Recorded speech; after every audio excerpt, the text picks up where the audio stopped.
Il est 13 h partout en Côte d'Ivoire. Merci de votre attention. Tout de suite, les titres à la une de l'actualité. Dès l'entame de ce journal, nous visiterons les pages de l'agenda du vice-président de la République qui a reçu hier au palais présidentiel le président du Conseil régional de l'épargne des marchés de l'UEMOA, puis l'ambassadeur du Qatar en Côte d'Ivoire. Des sujets en rapport avec le marché de l'organisation sous-régionale ainsi que des questions de coopération ont été évoquées d'une audience à une autre. Campagne café cacao au cours d'une conférence de presse qu'il a animé le ministre d'État, ministre de l'Agriculture et du Développement rural, a fait un certain nombre de précisions sur une subvention de 140 milliards de francs CFA, effort de soutien consenti par le gouvernement ivoirien pour atténuer les effets de la conjoncture du marché international. Au Burkina Faso, les nouvelles autorités de la junte militaire confirment la poursuite de la mise en œuvre de l'accord de juillet 2022 qui porte sur les missions de la transition, la reconquête du territoire hors du contrôle de l'État, la résorption de la crise humanitaire et le retour à l'ordre démocratique. Voilà pour l'essentiel. Mesdames, Messieurs, bonjour et merci de nous suivre. Tiemokom Eliette Koné, le vice-président, s'est entretenu avec le président du Conseil régional de l'épargne des marchés de l'UEMOA, puis a eu un deuxième entretien avec l'ambassadeur du Qatar en Côte d'Ivoire. Au cours de ces différentes audiences, les sujets abordés pour la première audience ont porté sur le changement de dénomination de l'organisation sous-régionale et pour la seconde, l'amplification de la coopération entre la Côte d'Ivoire et le Qatar. Le point de ces audiences avec Awa Touré. Le renforcement et la diversification des relations de coopération entre la Côte d'Ivoire et le Qatar. Le vice-président de la République, Tiemokom Eliette Koné, et le chef des missions diplomatiques de ce pays ont fait un large tour d'horizon des différents domaines de coopération. J'ai eu une rencontre fructueuse avec son Excellence le vice-président. Nous avons parlé des relations de coopération entre nos deux pays et comment est-ce que nous allons travailler en étroite collaboration pour l'évaluation de ces coopérations. Nous allons travailler en symbiose pour pouvoir améliorer les relations entre nos deux pays.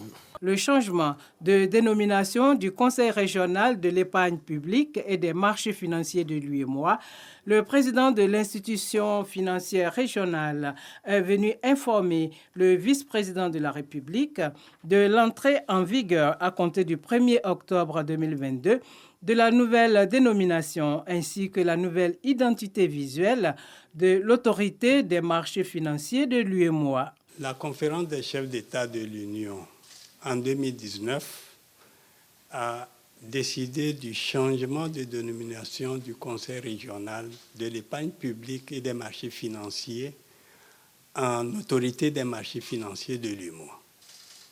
Et donc il fallait tout un processus de ratification, si vous voulez, de traité révisé pour intégrer ce changement de dénomination.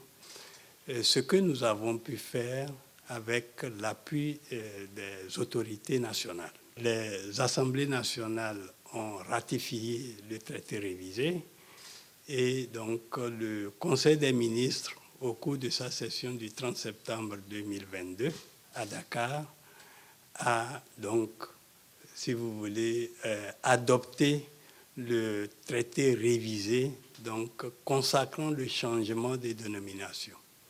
Je suis venu à ma demande rendre compte de la fin de ce processus et en même temps solliciter les conseils et les orientations de l'autorité pour la mise en œuvre de ce changement. Pour accroître la visibilité et la notoriété de l'autorité des marchés financiers de l'UEMOA, il est prévu un colloque international en vue de faire le bilan des 25 ans et des perspectives de développement du marché financier régional. Et deuxième titre de ce journal, campagne café cacao, une subvention de 140 milliards de francs CFA, c'est l'effort de soutien consenti par le gouvernement ivoirien pour atténuer les effets de la conjoncture du marché international sur les prix appliqués aux producteurs pour ce qui concerne les nouveaux prix du kilogramme de café et de cacao. Au cours d'une conférence de presse qu'il a animée dans les locaux de l'immeuble de la Kestam au Plateau, le ministre d'État, ministre de l'Agriculture et du Développement rural, Kobena Kwasi Adjoumani, a fait un certain nombre de précisions, un effort du chef de l'État qu'il convient de saluer, effort qui est la preuve de son engagement auprès du monde paysan. Le compte-rendu est signé Jean-Louis Bongo. 4 jours après leur annonce aux Journées nationales du cacao et du chocolat, le ministre d'État, ministre de l'Agriculture et du Développement rural, est revenu au cours de cette conférence sur les conditions qui ont prévalu à la fixation des prix du kilogramme de café et de cacao. 900 francs CFA pour le cacao et 750 francs CFA pour le café. Ces prix, selon Gobena Kwasi Adjoumani, ne reflètent pas vraiment la réalité du marché international qui commande la fixation des prix de ces matières premières. Ils sont plutôt le fruit d'un effort financier considérable consenti par le chef de l'État et son gouvernement. C'est un peu plus de 135 milliards de francs CFA qui ont été consentis par le chef de l'État afin de permettre aux producteurs de toucher 900 francs CFA le kilogramme. Concernant le café, bien que les niveaux de marché actuels permettent seulement d'offrir un prix bord champ de 700 francs CFA le kilogramme, le président de la République a décidé d'offrir 750 francs le kilogramme, ce qui correspond à une subvention non négligeable de 5 milliards de nos francs. Ce sont donc 140 milliards de francs CFA qui ont été consentis pour obtenir ces niveaux de prix. Preuve de l'engagement du chef de l'État pour le bien-être des producteurs de café et cacao. L'on peut dire que si les fonctionnaires ont eu leur part de bonnes nouvelles 2022, les producteurs de cacao et de café viennent de recevoir aussi la leur. Pour garantir le respect et l'application de ces prix sur le terrain, le ministre d'État a exhorté les producteurs de café et cacao à s'engager, tous dans l'opération d'identification, en se dotant de la carte de producteur initiée par le Conseil du café cacao. Aujourd'hui, 5 octobre, est une journée hommage dédiée aux enseignants, ces travailleurs infatigables qui, à la mesure de leurs compétences et leur sens de la pédagogie, font de vous des cadres de demain, l'élite du futur. Journée des enseignants célébrée à travers le monde, moment de réflexion qui permet surtout de regarder à leurs besoins et attentes, mais surtout de voir dans quelle mesure les soutenir afin qu'ils puissent davantage exprimer leur savoir-faire. Je vous invite à présent à suivre la ministre de l'Éducation nationale et de l'Alphabétisation. Son message est délivré donc à l'occasion de cette célébration. Elle est au micro de Sephora Zeki. Sans les enseignantes et les enseignants, l'éducation ne remplirait pas le rôle qui lui est assigné. Car enseigner, c'est inspirer, libérer le potentiel de l'élève, lui offrir de nouvelles perspectives. Enseigner, c'est également aider les apprenants à concrétiser leurs rêves d'un monde meilleur. C'est pourquoi les Nations Unies insistent sur le droit de chaque enfant dans le monde de bénéficier de l'attention de personnel qualifié. Une journée est alors consacrée aux enseignantes et enseignants par l'UNESCO et ses partenaires le 5 octobre de chaque année. Face aux chocs multiformes et multisectoriels que connaissent nos sociétés, de nombreux dispositifs d'éducation et de formation ont été éprouvés. Il importe ici de saluer l'abnégation et le dévouement des enseignants et des encadreurs pédagogiques qui ont contribué à assurer la résilience du système éducatif national à travers la continuité pédagogique en cette période de crise sanitaire mondiale. Leur mérite est d'autant plus grand qu'ils ont su réinventer leur rôle, réajuster leurs méthodes, outils et pratiques de travail et recalibrer le contenu des enseignements. Cette journée est destinée à reconnaître le rôle important que joue l'enseignant dans le développement social, économique et moral du pays. L'édition 2022 de la Journée des enseignants et enseignantes se déroule autour du thème « La transformation de l'éducation commence avec les enseignants ». Une reconnaissance universelle du rôle essentiel que jouent les enseignants dans le processus de transformation de l'éducation. Célébrer les enseignants, c'est célébrer les acteurs de la formation des ressources humaines indispensables pour le développement de notre pays. Ils ont droit à la reconnaissance de toute la nation ivoirienne. La célébration de cette journée nous offre l'opportunité de rendre un vibrant hommage au président de la République, son Excellence M. Alassane Ouattara, et au Premier ministre chef du gouvernement, M. Jérôme Patrick Hachi, pour l'ensemble des mesures prises visant à améliorer les conditions de vie et de travail des enseignants lors du récent dialogue social. Mesdames et messieurs, en sa qualité de membre statutaire du comité directeur de haut niveau de l'ODD 4, chargé du suivi des recommandations du sommet pour la transformation de l'éducation, la Côte d'Ivoire est résolument engagée à exploiter les mécanismes, les stratégies, les tribunes d'expression et les plateformes existantes. Depuis 1994, la Journée mondiale des enseignants est célébrée chaque année le 5 octobre. Elle commémore la signature de la recommandation OIT-UNESCO concernant la condition du personnel enseignant de 1966.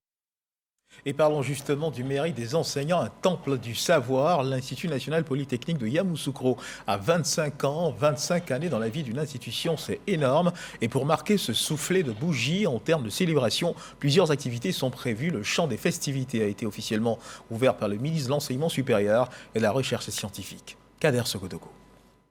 En septembre 1996, 4 grandes écoles, à savoir l'École nationale supérieure d'agronomie, NCA, l'École nationale supérieure des travaux publics, NSTP, l'Institut agricole de Boaké, IAB, et l'Institut national supérieur de l'enseignement technique, INSET, fusionnaient pour donner naissance à l'Institut national polytechnique Félix Houphouët-Boigny, INPHB, de Yamoussoukro.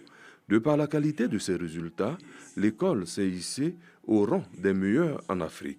Locomotive et vitrine de l'enseignement supérieur en Côte d'Ivoire, l'INPHB célèbre ses 25 années d'existence. Des anciens étudiants, cadres à divers niveaux sont présents pour le lancement. Beaucoup de satisfaction d'avoir fait cette école et je voudrais saluer respectueusement le président de la République, son Excellence M. Alassane Ouattara, qui a engagé des moyens pour réhabiliter toutes ces écoles et pour leur donner leur lustre d'antan. La formation ici, elle est assez exigeante. Donc, le cadre, qui est un environnement très parfait, nous a permis de travailler et d'être parmi les meilleurs qui sont sortis de l'INP. Donc, c'était des années magnifiques. La première chose qu'on recevait, c'est d'abord notre logement avant d'aller même en classe. Toutes les conditions étaient réunies. À côté de cela, c'était une compétition farouche. Parce que vous venez aux environs de 100 et quelques, et c'est peut-être 20, 25 à la fin qui deviendront donc ingénieurs. Un programme bien pensé pour l'événement. Il est prévu des cérémonies de remise de médailles, de médailles de travail à ce personnel de reconnaissance. Des cérémonies de remise de diplômes aux anciens, aux diplômés précédents, donc des dernières promotions, des 5 dernières années.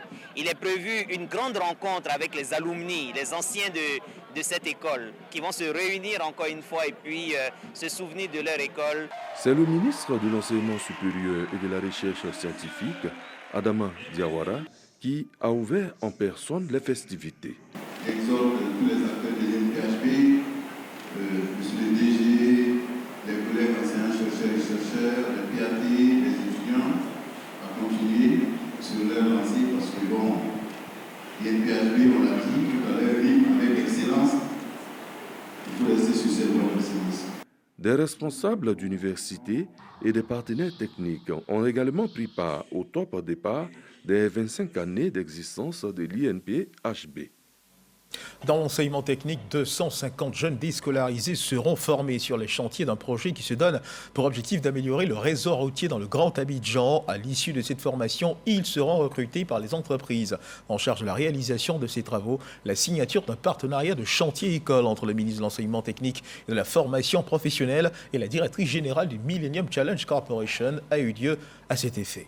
Patricia Omouetia.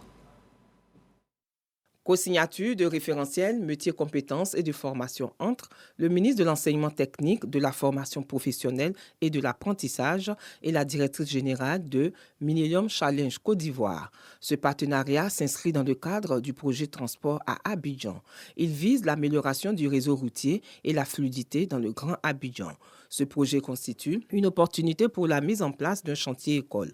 Il a pour but de former des jeunes âgés de 18 à 35 ans, non qualifiés et précocement déscolarisés. Ces jeunes, issus de la zone du projet, seront formés au métier des travaux publics.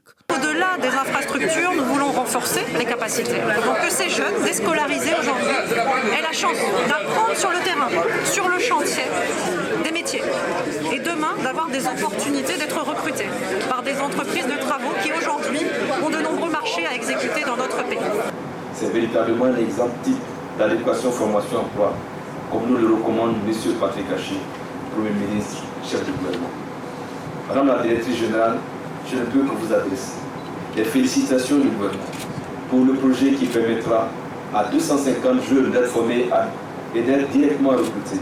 J'exhorte les jeunes bénéficiaires à saisir cette heureuse occasion qui leur est offerte pour améliorer significativement leurs conditions de vie respectives. Pour rappel, les référentiels du chantier école portent sur 15 métiers qui ont été élaborés à l'issue des séances de travail entre le ministre de l'Enseignement technique, de la formation professionnelle et de l'apprentissage et les partenaires du projet. Des certificats de compétences seront décernés à la fin de la formation.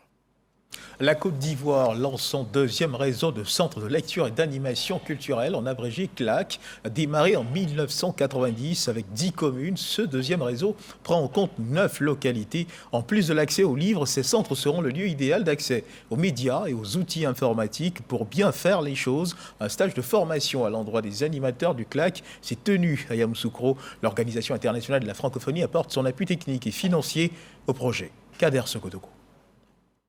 La Côte d'Ivoire, à travers le ministère de la Culture et de la Francophonie, bénéficie d'un deuxième réseau de centres de lecture et d'animation culturelle CLAC. Après 10 communes des régions du Nord en 1990, ce sont les communes de Toumoudi, Taabo, Tanda, Bokanda, Béoumi, Zionoula, Oumé, Tiasalé et Ara qui constituent le deuxième réseau CLAC. L'Organisation internationale de la francophonie, OIF, qui apporte son soutien technique et financier à la Côte d'Ivoire, se dit satisfait de la réussite du premier réseau et décide de remettre le couvert. La Côte d'Ivoire a ainsi obtenu d'excellents résultats au sein de son réseau de 10 CLAC existants, qui constitue un véritable modèle pour l'ensemble de la région. Elle s'est également dotée d'un centre national de lecture publique, le Sénatelpac, qui a pour mission de développer et d'enrichir les bibliothèques publiques du pays. Ce sont ces deux facteurs et la volonté marquée de la Côte d'Ivoire qui ont incité l'OIF à accompagner le ministère de la Culture dans le développement d'un deuxième réseau CLAC qui nous réunit ici aujourd'hui. Ces CLAC seront tenus par des animateurs issus du ministère et des mairies. Un stage à leur intention se tient à Yamoussoukro. Oui, implanté en Côte d'Ivoire pour la première fois en 1990, repris en 2014. Après 10 ans d'interruption, les CLAC se positionnent aujourd'hui comme un des programmes phares du ministère de la Culture et de la Francophonie. Lecture, accès aux médias, à Internet seront les missions du CLAC, une aubaine pour toutes les populations issues des zones rurales. Depuis hier, Abidjan abrite un séminaire du réseau des femmes parlementaires de l'Assemblée parlementaire de la francophonie, l'APF, sur l'éradication des violences sexuelles dont sont victimes les femmes et les jeunes filles lors des conflits armés. Plusieurs experts, députés, sénateurs et autres acteurs engagés dans la promotion du genre sont réunis à l'Assemblée nationale pour mener des réflexions et élaborer des pistes de solutions à ce problème. Konate Moussa. Les femmes et les jeunes filles sont le plus souvent victimes de violences lors des conflits armés. Le constat est fait dans de nombreux pays où la paix et la stabilité sont menacées. La situation préoccupe les femmes parlementaires de l'APF, Assemblée parlementaire de la francophonie. Aucun pays n'est exempté d'une crise violente dans laquelle les femmes et les filles peuvent être la cible de violences psychologiques, physiques, sexuelles, avec des répercussions importantes pour la société et des traumatismes souvent irréparables pour les victimes. Encore faut-il que les paroles soient suivies d'actes, que les textes juridiques soient mis en œuvre concrètement sur le terrain. Les violences contre les femmes en période de crise doivent disparaître. C'est le but de ce séminaire. Plusieurs experts sont réunis donc pour faire un état des lieux et des propositions pour les éradiquer. Une initiative appuyée par l'ONU Femmes. Dans ces conflits, les femmes et les filles sont la cible principale et souffrent de manière disproportionnée. Les conséquences mentales, physiques, émotionnelles, sociales et économiques pour les survivantes sont considérables. Au niveau sociétal, alors que la menace immédiate de violences armées a peut-être pris fin, l'héritage laissé par les abus sexuels généralisés persiste, empêchant le tissu social de la société de se ressouder complètement. Protection et accompagnement des femmes victimes de violences en zone touchée par les conflits. Thème de cette assise, la présidente du caucus des femmes députées ivoiriennes, représente le président de l'Assemblée nationale. La question des femmes et des filles victimes de violences liées au conflit et à l'extrémisme violent afin d'en définir les modalités d'amélioration de leur protection constitue un engagement noble qui permettra sans aucun doute de trouver des solutions pérennes à ce fléau. Déjà au sein du caucus, nous, parlementaires ivoiriennes, sommes engagés dans la lutte contre les violences faites aux femmes. Il est donc bon que nous nous approprions de la thématique qui sera développée. À l'issue du séminaire, des résolutions seront élaborées. Elles devront permettre une meilleure assistance des femmes victimes de violences dans une situation de crise. À suivre à présent l'évolution de la Covid-19 en Côte d'Ivoire.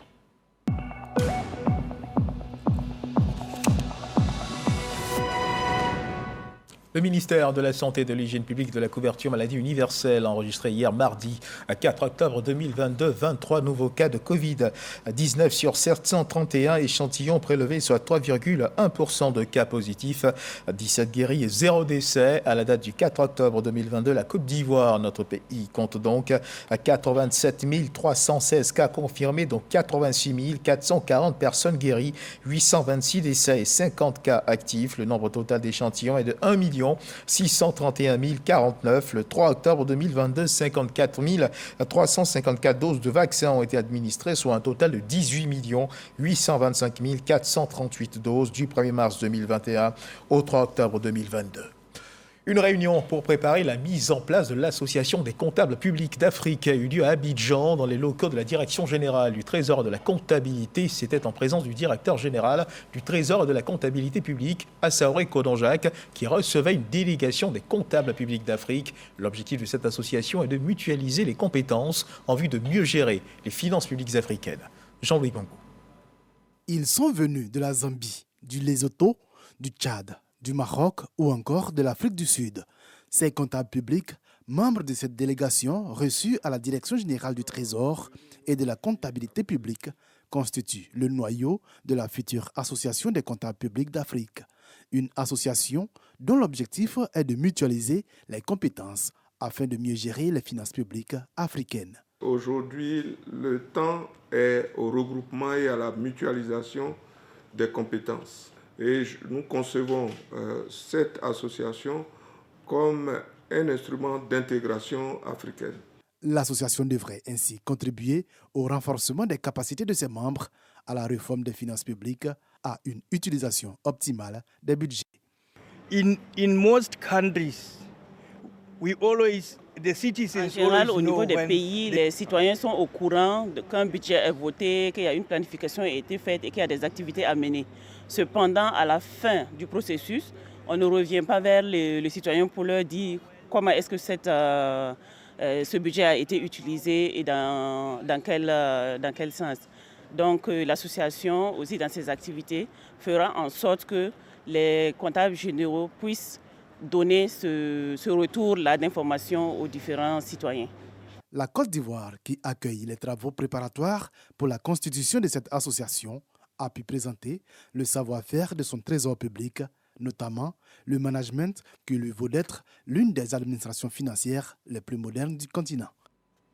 Pour booster l'économie au niveau de la région de Bouaké, des journées économiques sont organisées par la Chambre de commerce et d'industrie de Côte d'Ivoire, après celle tenue l'an dernier à San Pedro. Mais quel est le contenu, mieux l'impact ou l'intérêt de cette mobilisation des acteurs de l'économie en faveur de la région de Bouaké? Dans une conférence de lancement de ce rendez-vous, la Chambre de commerce et d'industrie de Côte d'Ivoire a donné des détails. Léon Brou. Les journées économiques de la Chambre de commerce et d'industrie vont se tenir du 11 au 14 octobre 2022 à Bouaké.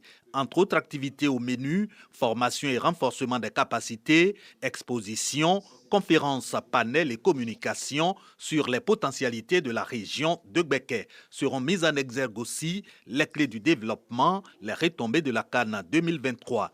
4 jours d'échange et de réflexion pour améliorer les conditions de création et d'émergence des entreprises. Il y en a qui sont dans le BTP, il y en a qui font l'étanchéité, il y en a la maçonnerie, il y en a, c'est des experts qui peuvent aider ces petites et moyennes entreprises à suivre leur comptabilité, à leur permettre de faire un business plan, etc. Et d'appeler à s'en approprier, le président de la Chambre de commerce et d'industrie assure les acteurs de l'économie nationale et internationale des dispositions techniques et sécuritaires pour le succès des journées économiques de Gbeke. Ces rendez-vous sous l'égide du président de la République vont mobiliser les autorités au sommet de l'État pour sceller dans la dynamique du thème général le partenariat public-privé qui fasse de Gbeke le deuxième pôle économique régional du pays. De 2011 à aujourd'hui, le produit intérieur brut de Bouaké a évolué au moins de 2 points. Donc il y a une sorte d'embellie. Chambre de commerce et d'industrie, chambre d'agriculture, chambre des métiers et les différentes fédérations des petites et moyennes entreprises. Nos autorités seront là aussi pour répondre à des préoccupations que ces chefs d'entreprise rencontrent au quotidien. Quel partenariat entre l'État et le secteur privé pour la renaissance de la région de Gbeke, thème des journées économiques de Bouaké, les deuxièmes du genre après celle de juin 2021 à San Pedro.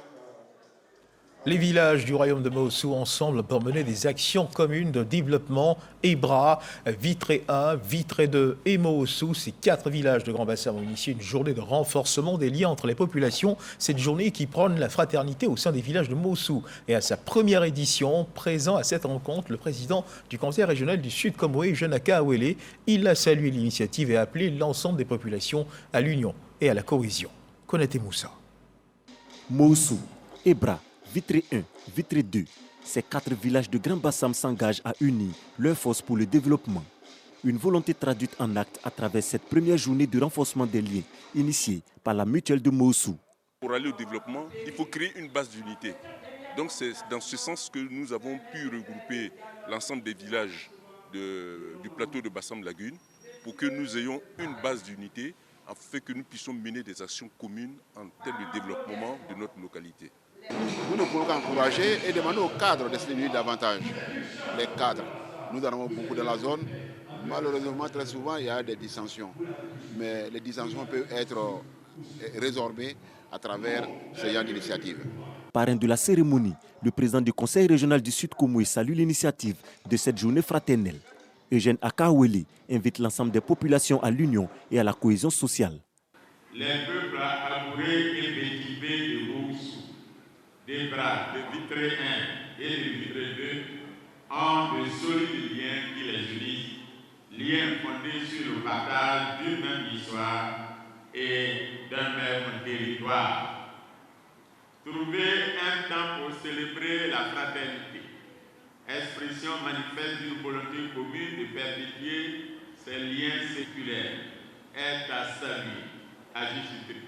La première journée de renforcement des liens entre les villages lagunais de Grand Bassam a été aussi marquée par la finale d'un tournoi de football opposant les équipes de Mawoussou et Ebra. Match remporté par l'équipe du village de Mawoussou. Direction le Mexique, après le défilé des militaires ivoiriens au bicentenaire de l'indépendance de ce pays, ami, le drapeau ivoirien vient d'être installé sur l'avenue des Nations à Mexico. Un énième honneur fait à la Côte d'Ivoire par le Mexique, un signe de rapprochement entre les deux pays, mais aussi de renforcement de la coopération culturelle entre les peuples de ces deux pays. La cérémonie s'est déroulée en présence de la ministre de la Culture, de la Francophonie et des autorités mexicaines. Mamadou Kouassi, envoyé spécial à Mexico.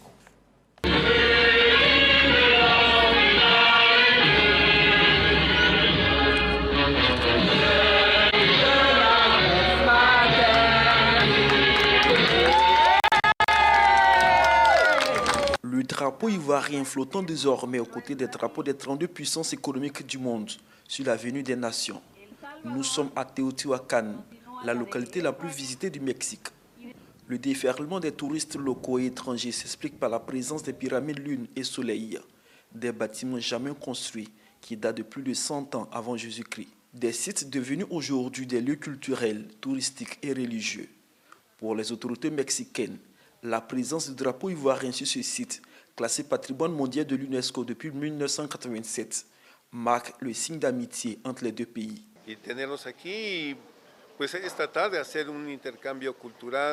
Nous sommes honorés du fait que la Côte d'Ivoire ait accepté que son drapeau puisse flotter aux côtés des autres drapeaux des nations qui étaient présentes. Et à travers cette cérémonie, nous espérons établir des liens culturels très forts entre cette cité millénaire de Teotihuacan et la Côte d'Ivoire.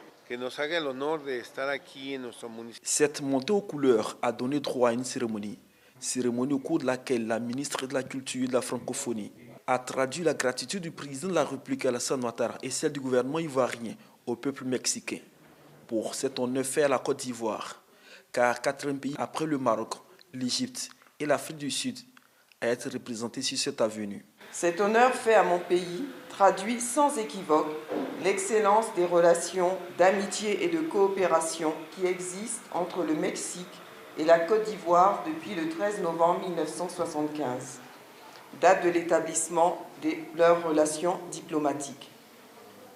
Cet honneur est également l'expression de la vision et des valeurs communes que partagent le Mexique et la Côte d'Ivoire, celle de l'amitié, de la disponibilité, du sens de l'hospitalité et de la solidarité entre les nations. Enfin, cette cérémonie qui nous réunit ce jour est un acte fort de fraternité. En flottant aux côtés des drapeaux des autres pays, la Côte d'Ivoire réaffirme ainsi son attachement au respect et à la paix entre ses fils et ses filles et entre les nations du monde. Cette cérémonie a été également l'occasion de présenter la diversité et la richesse culturelle de la Côte d'Ivoire, mais aussi celle des États-Unis du Mexique. Et dans l'actualité internationale, au Burkina Faso, une mission d'information de la CEDEAO conduite par Mahamadou Issoufou, médiateur de la CEDEAO au Burkina Faso, s'est rendue hier mardi 4 octobre à Ouagadougou. Cette mission s'est entretenue avec les chefs coutumiers et religieux qui ont assuré la médiation afin d'éviter un affrontement entre les militaires. L'autre rencontre s'est tenue avec le capitaine Ibrahim Traoré sur la suite du processus de transition pour un retour à l'ordre constitutionnel normal. Et selon Mahamadou Issoufou, médiateur de la CEDEAO au Burkina Faso, le capitaine Ibrahim Traoré a confirmé la poursuite de la mise en œuvre de l'accord de juillet 2022. Entre autres éléments de cet accord, les missions de la transition qui portent sur la reconquête du territoire hors du contrôle de l'État, la résorption de la crise humanitaire et le retour à l'ordre démocratique. Voilà qui marque la fin de cette édition. Merci de nous avoir suivis. Agréable début d'après-midi. Dieu garde la Côte d'Ivoire.